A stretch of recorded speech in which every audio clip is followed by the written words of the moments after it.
and welcome! Today we are diving one of the most rewarding agriculture venture, which is growing pineapple. Specifically, we will explore the two most popular and effective propagation method, which is we are using a crown and suckers. Whether you are a home gardener or commercial farmer, mastering this technique will let you up for a bountiful harvest. So let's get started. Do you know pineapple are perennial plants that can be propagated in several ways, but the most practical and cost-effective method are using crown and sucker. But what exactly are these?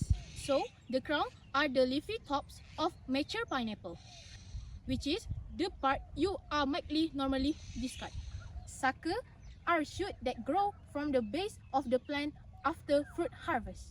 Both methods are superior to scent propagation because they produce a genetically identical clones of the parent plants, ensuring consistent quality and flavor. Let's see how to use each one. Step 1. Harvesting the crown. First, select a mature pineapple fruit. Using a sharp knife, cut the crown off about 1 inch below the lowest leaf. Make sure the crown is healthy and disease-free.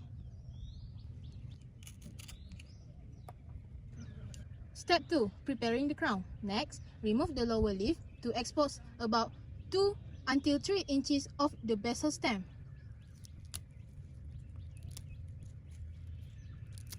This is crucial because it gives you more surface area for root development. Gently trim any excess fruit flesh attached to the base. Step 3. Curing. This is optional but recommended. Place the crown in a warm, dry location for 2 until 3 days. This allows the cut surface to callus over, reducing the risk of rot and disease. Step 4. Rooting. You have two options: rooting in water or in soil. For the water rooting, place the crown in a jar with a water, keeping the base submerged. Change the water every 2 until 3 days. Roots will appear in 2 until 3 weeks. For soil rooting, plant the crown directly in well-draining soil or sand, keeping it consistently moist but no waterlogged. Step 5. Transplanting. Once roots are 2 inches long, transplant into pots with nutrient-rich, well-draining potting soil.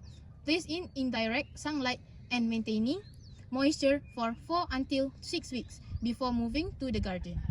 For the sucker propagation, first, after harvesting the main fruit, allow the plant to rest for 2 until 3 months. You will see new shoots or suckers will emerging from the base. Select healthy shoots that are 4 until 6 inches tall with visible roots. Step 2. Harvesting suckers. Carefully detach the sucker from the mother plant using a sharp or sterile knife. Make sure each sucker has a small piece of the basal stem attached, as this improves rooting success. Step 3, which is preparation. Remove lower leaves, leaving 3 until 4 inches of stem exposed like crown. You can let them cure for a few days. Step 4 is planting. Plant suckers directly into soil or starting medium. They already have partial root system, so they are more resilient than crowns. Keep soil moist and place it partial shade. And lastly, step 5, establishment. In 4 until 8 weeks, sucker will be ready for transplanting to larger pots or directly into your garden bed.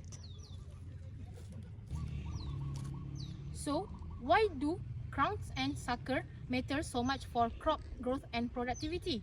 First is speed. Both methods produce flowering plants faster than seeds, typically in 18 until 24 months instead of 24 until 30 months. Number 2, which is consistency. You get uniform plant size and fruit quality, which is critical for commercial operation. Number 3 is productivity. Sucker-derived plants tend to have even higher productivity since they inherit vigor from a mature mother plant. Number 4, cost efficiency. You are using parts that would otherwise be waste. Maximize every plant's potential.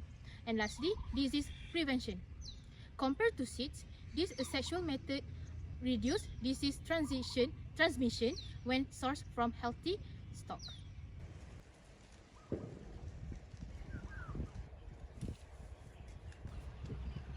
Assalamualaikum and good evening. Today I will demonstrate the process of harvesting mango fruits and explain the productivity of the mango tree. So, mango is one of the most popular tropical fruits grown in many countries around the world. To produce high quality mangoes, every stage of cultivation is important, especially the harvesting stage. Harvesting the correct time and using the proper techniques can improve the quality, increase the shelf life, reduce damage and provide better. So in this demonstration, we will explain the tools required, how to identify matured mangoes, the correct harvesting process, post-harvest handling, and finally conclude with the importance of proper harvesting practice. So for the harvesting, it is important stage in mango production because it determines the quality, shelf life and market value of the fruit. Proper harvesting help to reduce fruit damage and maintain good quality. So the first step is prepare the equipment. Before harvesting, we prepare the necessary tools harvesting.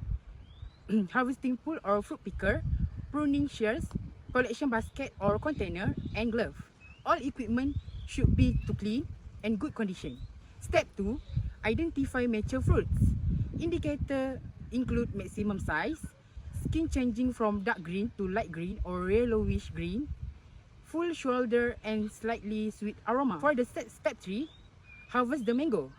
Select the mature fruit, cut the stalk leaving 2 until 5 cm, attach, use a harvesting pole for high fruits and avoid pulling fruits or shaking the branch. So now we go to step 4, which is collect and handle carefully. We place mangoes gently into a basket. Avoid dropping or excessive stacking to prevent bursting. Step 5 is sorting and cleaning, which is separate healthy, damaged, dress and immature fruits to keep only healthy mature fruits for storage or lake. So now the productivity of the mango tree. Productivity depends on variety, age, management, irrigation, and pest control. Healthy mature trees can produce 50 to 300 kilograms per season. So the conclusion is harvesting involves preparing equipment, identifying mature fruit, harvesting carefully, collecting, and sorting. Fruits are proper for post-harvest handling.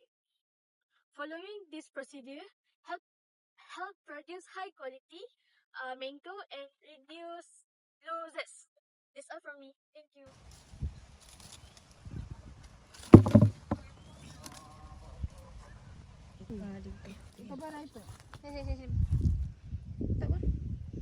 Hi, today we will demonstrate at Lime Orchard to demo about a pruning line. Pruning is essential to maintain tree structure, reduce disease, and also to enhance fruit quality. How to pruning? Step 1, we need to remove dead or diseased branch to prevent spread of pests and fungus. Step 2, trim yellow or weak leaf to direct corded branch to allow sunlight and airflow. Step 3, light pruning after harvest to stimulate new shoot for the next fruiting cycle. Step, avoid over pruning to prevent. This is an example of new shoot that we pruning last time.